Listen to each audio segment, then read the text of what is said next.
Donc je vais vous présenter déjà la première chose que Avenir a souvent parlé, en 2013 dans la presse, a interpellé la municipalité actuellement en place, y compris le maire et le président de la communauté de communes, à savoir de créer une zone 30 dans l'ensemble des intramuros de Verneuil, parce que je pense qu'aujourd'hui, toute personne responsable qui circule à plus de 50 à l'heure avec son véhicule dans les parties et dans les rues étroites et très étroites de Verneuil n'est pas conscient du danger qu'il présente. Ça, c'est la première chose. Et puis, il y a aussi d'autres choses qui se crèvent, en plus de la sécurité que chacun doit assurer, c'est que l'espace de la rue, et principalement en centre-ville, doit être un espace partagé. Partagé aujourd'hui entre l'automobile, qu'on devrait un petit peu abandonner, au bénéfice du vélo et du cheminement piéton. La première chose aussi, c'est qu'on sait très bien qu'un choc à 50 à l'heure peut être mortel et entraîner des invalidités graves. Or, le même choc à 30 à l'heure ne va pas être sans conséquences, mais on peut espérer que les invalidités ne seront pas de longue durée, que l'on pourra retrouver sa vie normale. Demain, c'est le véhicule électrique qui va commencer à être dans vos cités. Et jusqu'à aujourd'hui, on perçoit le véhicule avec nos deux sens, c'est-à-dire avec l'ouïe, parce qu'on entend les moteurs thermiques sont silencieux, mais pas plus que ça. Quand c'est une mobilette, on l'entend bien, ça, il n'y a pas de problème. Mais à partir du moment où on a des voitures électriques, ben, c'est la voiture par silence, par principe. Vous ne l'entendez pas arriver. Et automatiquement, ben, vous n'avez plus l'ouïe pour vous prévenir, vous n'avez plus que la vue. Et comme vous n'avez plus que la vue, ben, il y a des angles morts qui se retrouvent à votre droite et à votre gauche concernant l'arrivée des véhicules.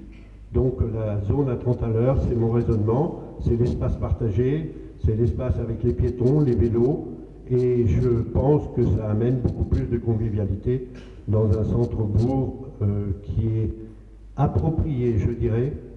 Le centre intramuros de Verneuil est tout à fait approprié à recevoir une zone 30. Ceci étant, il y a des zones extérieures où vous avez les écoles, l'hôpital, les collèges, les lycées, où il est nécessaire certainement de faire des zones 30. Mais il faut les faire de manière bien marquée. Parce que j'ai remarqué dans Verneuil, quand vous venez de la Ferté-Vidal, vous tournez sur votre droite, vous avez un bout de zone 30 au niveau de la résidence Maurice-Juillet, vous faites à peu près 50 mètres, et vous avez de nouveau un autre tronçon 30 km/h.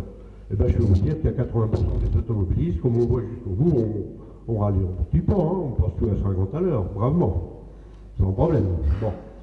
Alors que si vous avez une zone qui est bien définie, avec un périmètre, vous allez vous habituer à circuler dans cette zone, et je peux vous certifier que vous ne perdrez pas plus de temps, et vous serez beaucoup plus conscient de la sécurité que vous avez engendrée par rapport aux autres usagers. Et puis, en sécurité aussi, il y a un problème qui est assez important. Bon, prêt, excusez-moi, vous entendez mal. Bon, il y a aussi, voilà, je coupe le micro, je parle fort. Aussi, voilà. Aussi, il y a une autre sécurité qui est, comme vous a dit le docteur Imal à l'instant, il y a des points très dangereux, à savoir, justement, le nouveau carrefour, le nouveau lotissement route de Dampil, avec la jonction des collectifs. Et il y a une chose qu'il n'a pas signalée, mais qui est importante, c'est que... Bon, ça va mieux? Bon. Il y a une chose importante, c'est que par cette liaison routière, se fait tous les jours et 2 fois par jour, les enfants du collège qui demeurent au lotissement de Danville. Et ces enfants-là, ben, ils prennent la route aussi. Hein. Ils sont bien obligés, il n'y a pas de trottoir. Il n'y a pas d'éclairage public, il n'y a rien. Donc il y a quelques points comme ça qui sont très dangereux. Heureusement, il n'y a pas eu d'accident à déplorer jusqu'à présent, mais ce n'est pas la peine d'avoir un accident important pour commencer à réagir.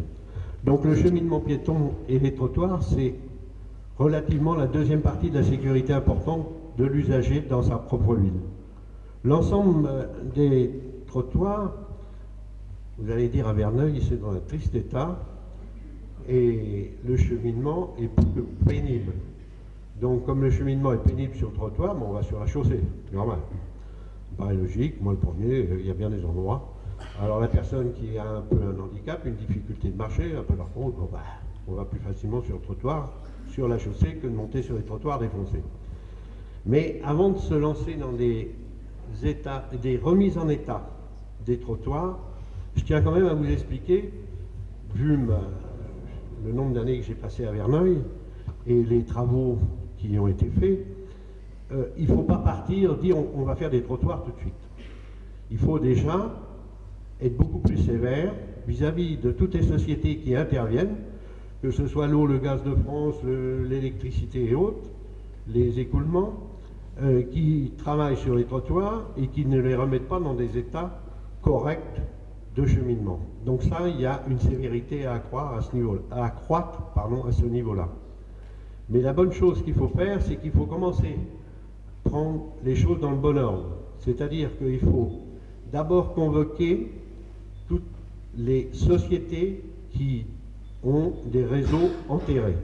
Pour la bonne raison, c'est que tout le monde a déjà remarqué, on fait des beaux trottoirs, on n'a pas prévenu EDF, on n'a pas prévenu Gaz de France. Eux, 6 mois, même pas, des fois moins, ils décident de faire un renforcement de réseau, on casse tout et on recommence. Alors vous, l'impression que vous avez, on a payé les impôts pour avoir des trottoirs, ils n'ont pas été foutus de faire les choses en ordre et on a tout cassé. Donc je pense qu'il faut réfléchir